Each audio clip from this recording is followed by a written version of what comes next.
Welcome back everyone to another NRG, and it's Halloween month, so time for some horror games. And here we are with an up and coming game, as of yet not released. In fact, it's released in late October. This is Chibi Akuma's Invasion on the ZX Spectrum. Yes, this game came out on the Amstrad CPC back in 2016. The original version did, by the very talented Sear. Bullet hell shooter for the Amstrad it was. It was a pretty spectacular thing to see on the Amstrad. And this is the Spectrum version, so it's going to be interesting to see the changes and the differences. As you can see on the title card, using the Spectrum's colour palette, of course, lots of colour here. Considerably more colour than the Amstrad one, but that's as to be expected with the nature of the graphic modes used. Same music, very nice, jolly theme, a jolly theme for a horror game, and all the dark humour has been included. And of course this version includes the second playable character, Bokken, which didn't come into the game until the second episode of the game, Confrontation.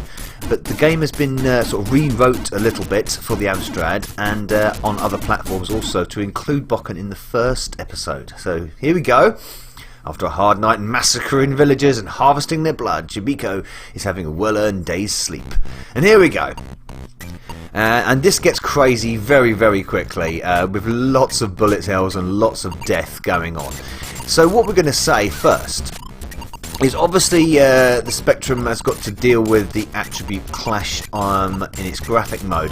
And I think Keith has done a pretty decent job here in trying to eradicate most of this. Obviously we've got the blocks behind the main sprite, Chibi herself, and of course the colours changing on the bullets, and of course some of the main sprites as they move around the background. But there's lots of colour in the background, very nicely detailed background graphics as well, I think, and plenty of movement on screen. We've got obviously the power up there just picked up, and the sprites are all there, present and correct. This one's there you go, that one's a rainbow coloured skull, nice.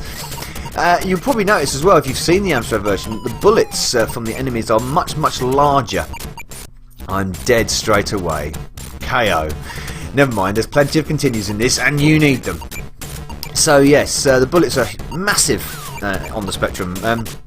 Has the ability to do this, to create the bigger bullets, and all of them on screen to do with the amount of bytes allocated to different things. I don't know the technical details. I'm not a programmer. I'm just a player.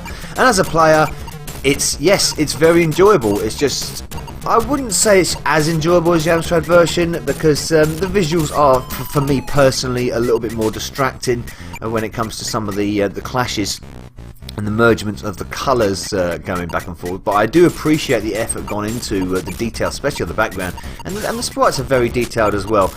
And you can't fault the movement, you really can't. There's so much going on in the game, full stop. I mean, everything's moving all the time. The sprites are moving. There's animation in the background. Yeah, it's an achievement to have. I mean, whoa! Look at this. It's an achievement to have so much going on, and the system not grinding to an actual halt. As you can hear, obviously the music is getting affected by the movement. I mean, the music does slow down to a degree, and sometimes, unfortunately, the music gets really slow to the point where it's not very nice to hear anymore. But the good news is, it doesn't really affect the movement and the animation too much, which is nice. There's occasional slowdown here and there, and here's the end of level boss for the first level. Impressive looking boss. Again, we've seen it again on the Amstrad prior to this. Lots of nice colour, green eyes, very evil. But these bullets, because these bullets are so huge, and they're a little bit more easier to see and a little bit more easier to avoid. And of course, whoa, it's the skulls, yes! Oh, look at that skillful dodging there. They don't have to hit the body of Chibi. They're only actually hitting the heart of Chibi. There's a little flashing dot in the middle of the main sprite there. If they hit that, then it's dead time. That's not a nice little cutscene there. And again, here we go with level 2, a very green theme. Nice looking zombie there at the bottom. So it's nice the way the colours have been used here. Very good use of colour. So you know, especially when the sprites are in the background on the black, they look particularly good. Especially look at this sprite here, that looks particularly good in the background. It's a shame when it obviously goes into the coloured portions of the background, and you get that sort of typical Spectrum block around it. Like I said, I can forgive that. I can forgive that because the gameplay is rather excellent. It's definitely a real come back and play again game. You want to keep playing, especially with the amount of credits that you've got, and you need them, like I say, because deaths are frequent in this. I mean, there is no humanly possible way you can avoid all these bullets going on the screen at all. You've got your two-way shot fire, of course. You can fire forward and backwards, which brilliantly is can be coded for a 2-button Kempson joystick I discovered on the emulator. I use Speculator for this. So that's excellent that you can do that, so you don't need to reach forward on the keyboard or anything. You can obviously got the option for keyboard, of course, and you've got the option for second player as well, for the player's Bokken. And that can be played at the same time, which is another excellent little piece of trickery there, to have a 2-player game at bullet hell. So double the death. Double death, because Chibi and Bokken are already dead, they're undead. So yeah, one's a zombie and one's a vampire, so there you go. But again, the tone of the dark humour is there. It's really funny. I mean, if you read the story in the intro sequence as well, very, very funny stuff. Dark humour, of course. And this continues on throughout the game until the end.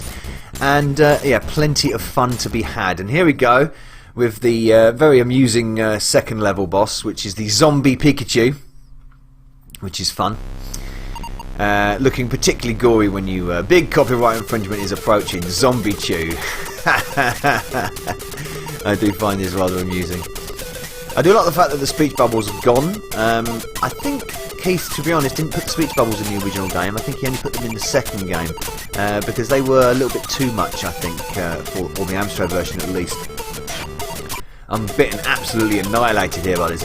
I've got my sort of cursed bomb there, sort of a blanket carpet bomb there, which again you can configure that to the one of the joypad buttons, believe it or not, which again I found extremely useful. Little lives at the top there in the hearts, and then your bombs are at the bottom there. Just got smacked again there. Lots of comic stuff going on, lips and shoes and little mini Pikachus at the bottom. But yeah, it's an impressive feat with the amount of movement and bullets going on the screen. It's an impressive feat this game even runs at all, let alone with the minimum amount of slowdown that you get in the gameplay. Like I said, the music does suffer, but this is something that's common with the 8-bits. With a lot of things going on the screen, when things get busy, the music generally is the first to suffer, to slow down. But the music tunes are perfectly fine when they do run nice. So yeah, it's a decent bloody good. It's a good port, it really is. Considering it was originally coded on the Amstrad, it's a very, very admirable effort to bring it to the Spectrum, and I think a lot of Spectrum fans will enjoy it. It's nice to see a bullet hell on the Spectrum. I mean, I'm not massive. I'm not a huge knowledge database of the Spectrum. Many of you out there are, so I don't know if any bullet hells existed for the Spectrum before. Could this be the first one? I'm not sure. I know that the one for the Amstrad was. Anyway, that is Chibi Akumas on the ZX Spectrum. Yes, very good fun that, very good fun. I'll leave it there before we put in Disc 2, and I'll bid you a farewell. Novabug, out.